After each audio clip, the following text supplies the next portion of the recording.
Hello, hello, hello. Am I live? I have two opposing things. I have a red live in my top left, and I also have a bit that's just scrolling, so I've got no idea.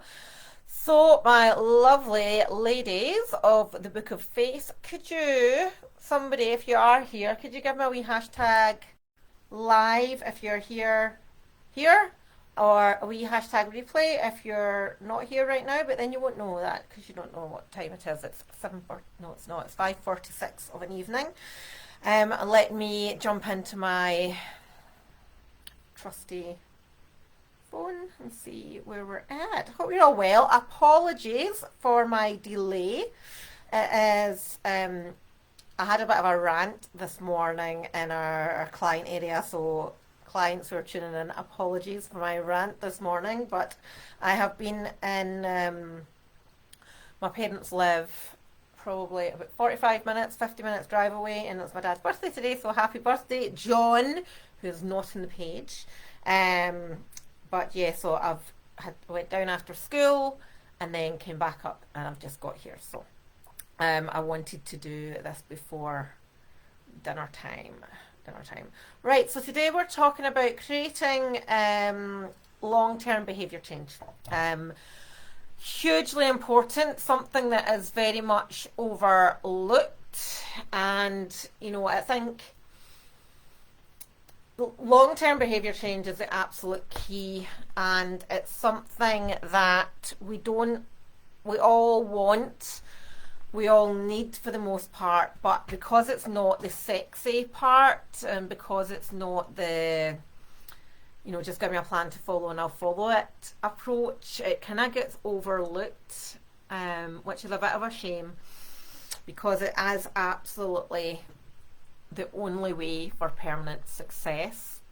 So when I'm talking about behaviour change, I'm not just talking about how we eat or how we exercise. I'm talking about how we make decisions. I'm talking about how we talk to ourselves, how we talk about ourselves, how we react to challenges, how we react to non-favourable events, how we think, what we believe to be true, what we think about our own potential, changing our reward structures and whatnot. So there's an awful lot of stuff to think about when we're talking about long-term behaviour change. Some of it is instilling new habits in what we do, the actual actions that we take, but a lot of it is around the thinking element, and that's where not people get stuck, because I think everybody understands that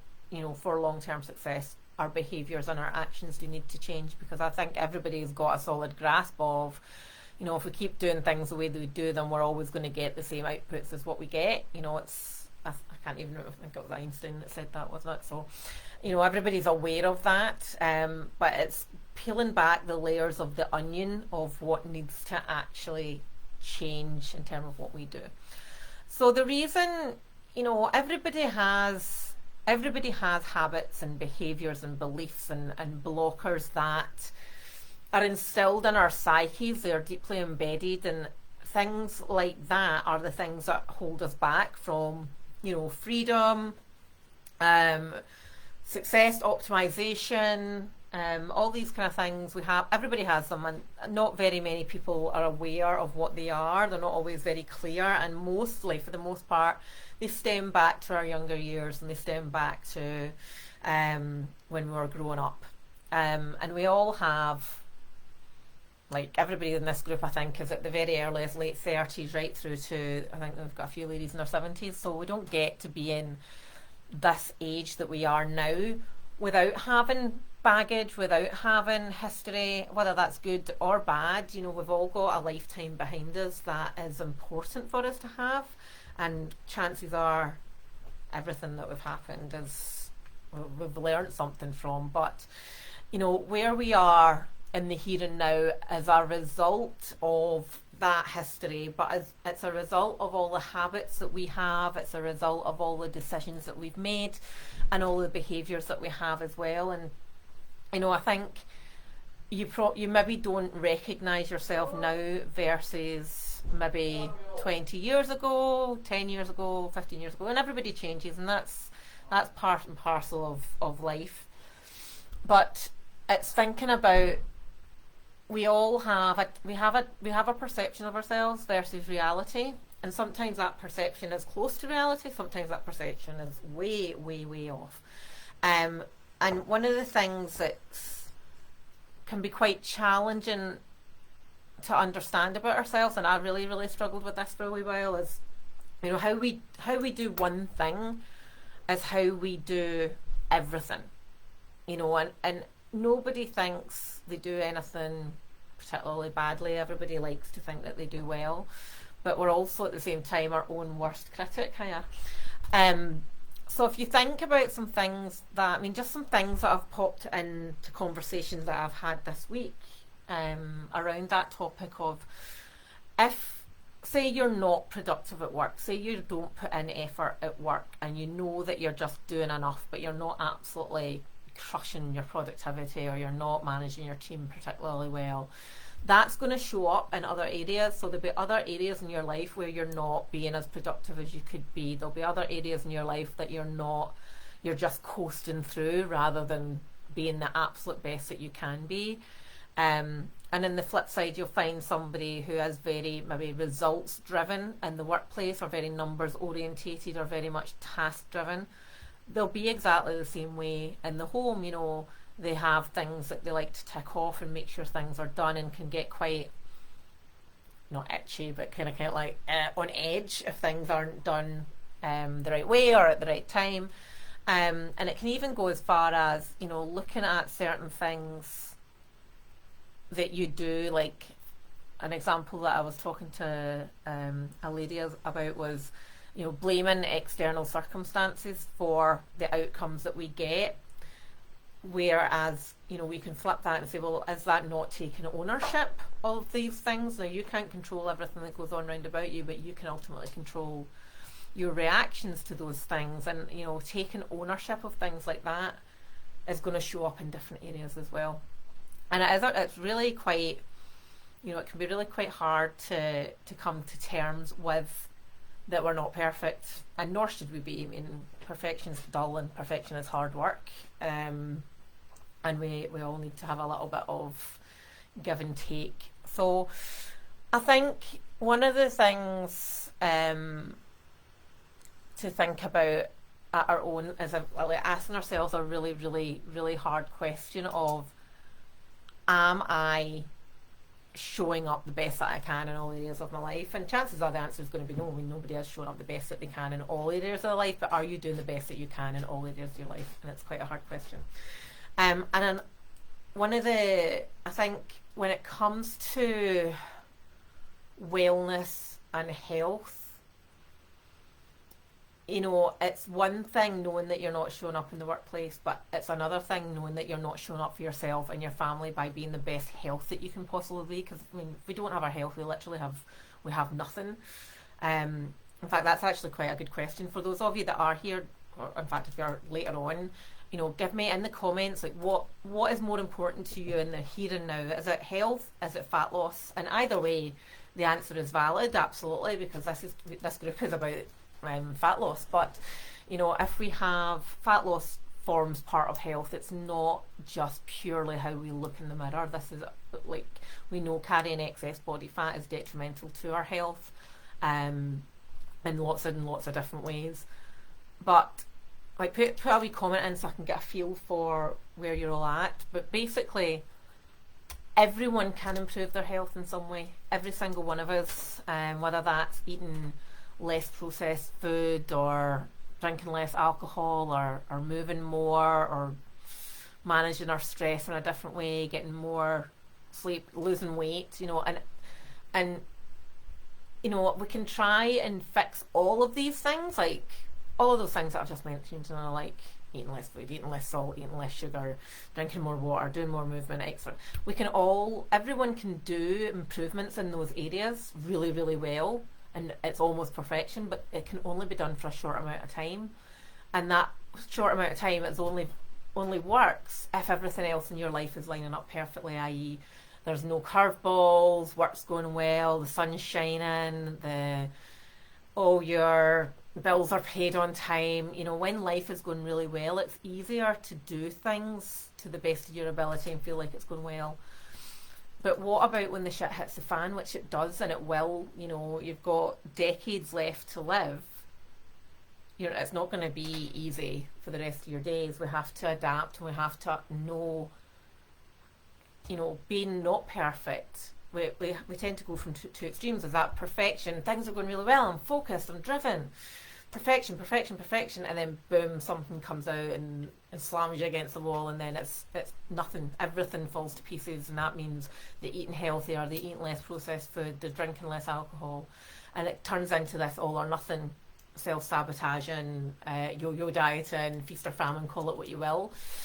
But what we want to try and aim to is creating an approach, a lifestyle, different behavior changes, so that when those curveballs happen, that all those changes, the less processed food, the less alcohol, the less salt, the more movement, they are now actually embedded in your psyche. They are now the new things that you just automatically do without thinking, because it forms part and parcel of your habits. It's part and parcel of the behaviors. It's part and parcel of your identity. It's just who you are. So instead of trying, it feels like you're trying and it's a chore to lose weight, or it's a chore to move more, eat healthier, drink less alcohol.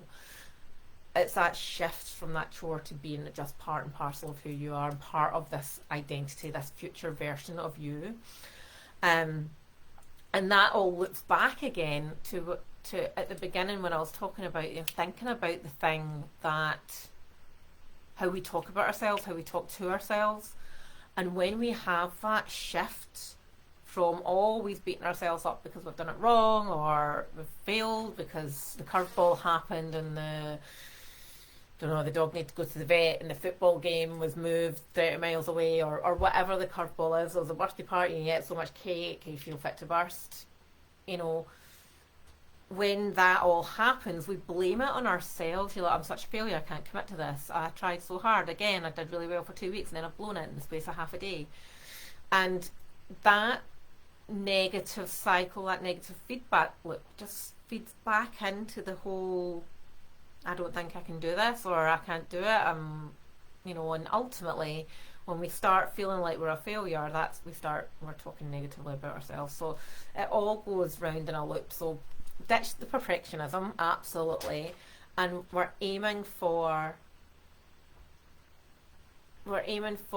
being better, not best. And I say that quite a lot, but ultimately that's what it is. And if we can be better, not best, all the time, and embed things slower, and start talking about that differently, and start talking about ourselves differently, and start rewarding ourselves differently.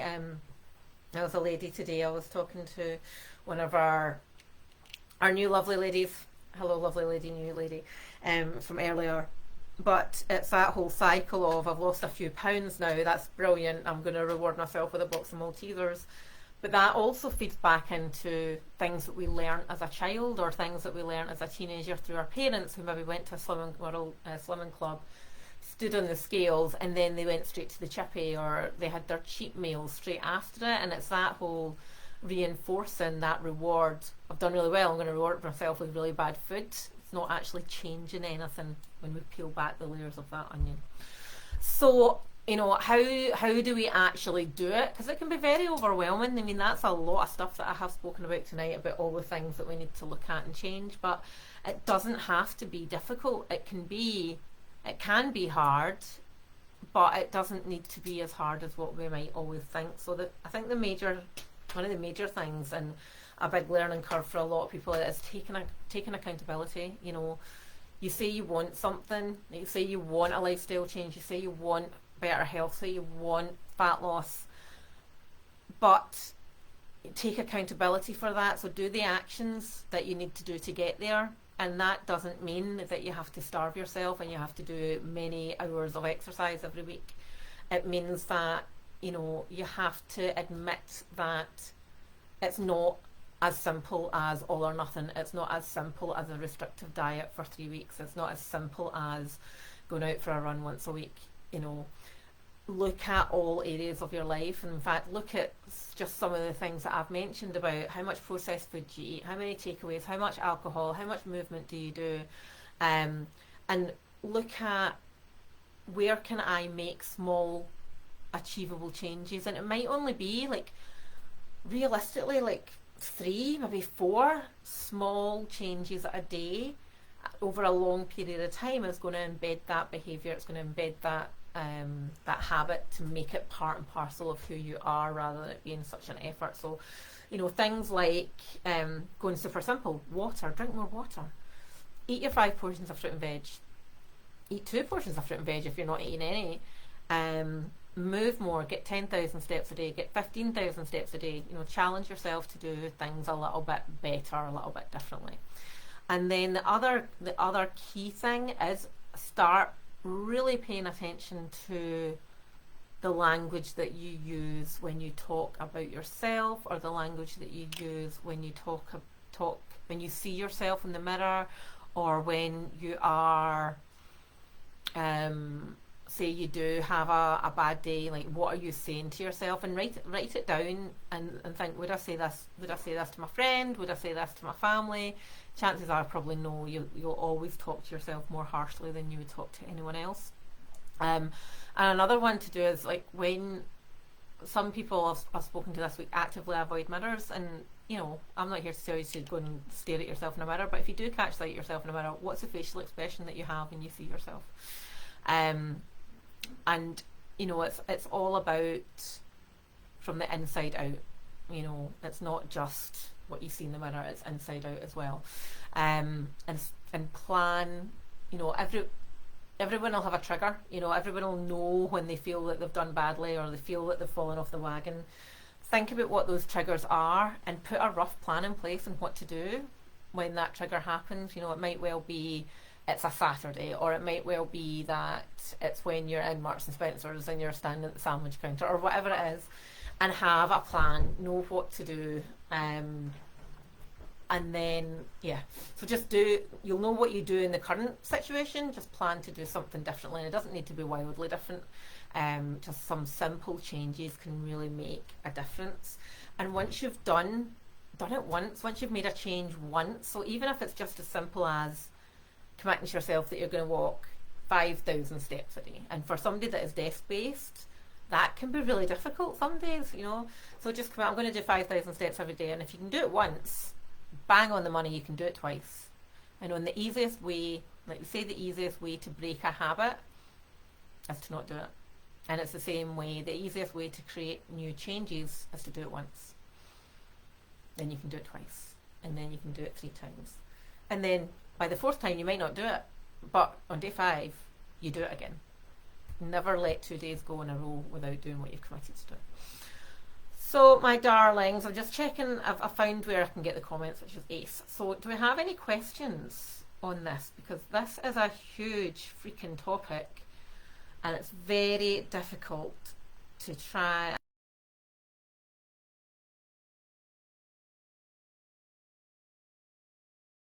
Yeah, so what can you take in it? What can you take away from this tonight? What do you identify with anything of what I've said? Can you take action on anything that I have said?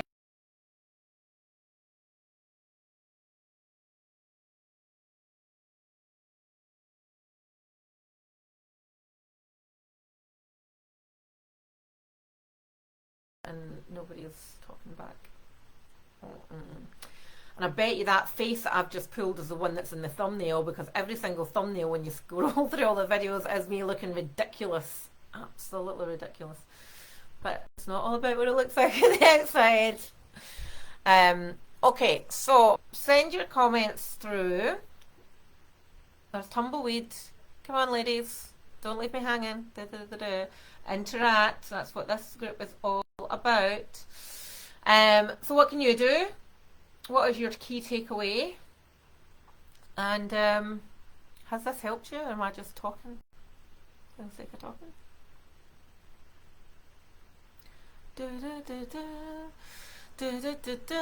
So how I write a plan, it really depends. Everybody's different. When it comes to like dealing with, so I know what my triggers are. So for example, like I can be like I have ditched the whole perfectionism. So I'm not good. I don't believe that I'm good. I just do what I do every single day of the week. But there are some days where a Friday in particular is for me. I'll know that if I don't plan out my Friday evening properly, then it could end in a bottle of wine and a packet of kettle chips. And at the moment, that is not going to help me achieve my goals, because I think I mentioned that I am cutting calories, about to do a photo shoot later on in the summer. So I know that if I do that, I know that it's over the course of the week, it's going to impact my calorie deficit. So for me, I have to make sure that I don't follow my normal pattern, as which when I finish work, I go downstairs, we start talking about dinner, and I start going, I could do with a wee glass of wine. So I know that I can't do that. So now when I finish that, I'll take the dog out for a walk, and that changes how my brain thinks because it's doing something differently. Then we'll have dinner. I think I might have mentioned we have beer and pizza night on a Friday, and I no longer have a pizza. For years and years and years I had a pizza, and I no longer have a pizza. I have a omelette, or I have a fake pizza with a wrap and some veggies on it and some mozzarella. So that has certainly helped me. But having a plan, making sure I've got gin, for example, that's been a really good hack for me, is having gin rather than wine, because I certainly don't drink gin with the gusto that I drink wine with in the house. I don't know why that is. I was talking to somebody today about, wine drunk is hugely different from any other kind of a drunk. So anyway, things like that, like looking at what your routine is and making small adaptations to kind of change where your brain goes with it. Yeah, Jennifer, getting a plan. No, Mandy, I think we're still here. Getting a plan is really good, and it doesn't have to be planned for everything. Just try one different thing for one issue, and see how you get on. And it can really, really make the difference. But the key is consistency, to keep doing it. That's how we embed that long-term behaviour change. Thinking like the person that you want to be rather than the person that you are in the here and now. All right, so I hope that has helped, my lovelies. I am off for some dinner, and I don't actually know what we're having, which is very unusual. This week has been a disaster in the food prep, purely because I am away tomorrow night, and then I'm away on Saturday night and on Sunday night. So we didn't do a food shop, and then all week I've just pretty much relied on eggs. And then when my husband said, what's for dinner tonight? I was like, I don't know what you're having, because I'm having eggs, and my little boy doesn't eat eggs. In fact, he thinks they are the devil. Actual devil food. Alrighty, my lovelies, have a fantabulous evening. Last week I opened up my calendar for some mini consultations, and it was amazing. I got to speak to so many people, so thank you for you girls that booked. I loved it. Unfortunately, I'm not doing it this week because my calendar is chock-a-block tomorrow. So next week I'll be doing wee mini consultations with people. In fact, I suppose I could actually put the calendar link up tomorrow for next week, maybe, if anybody's interested.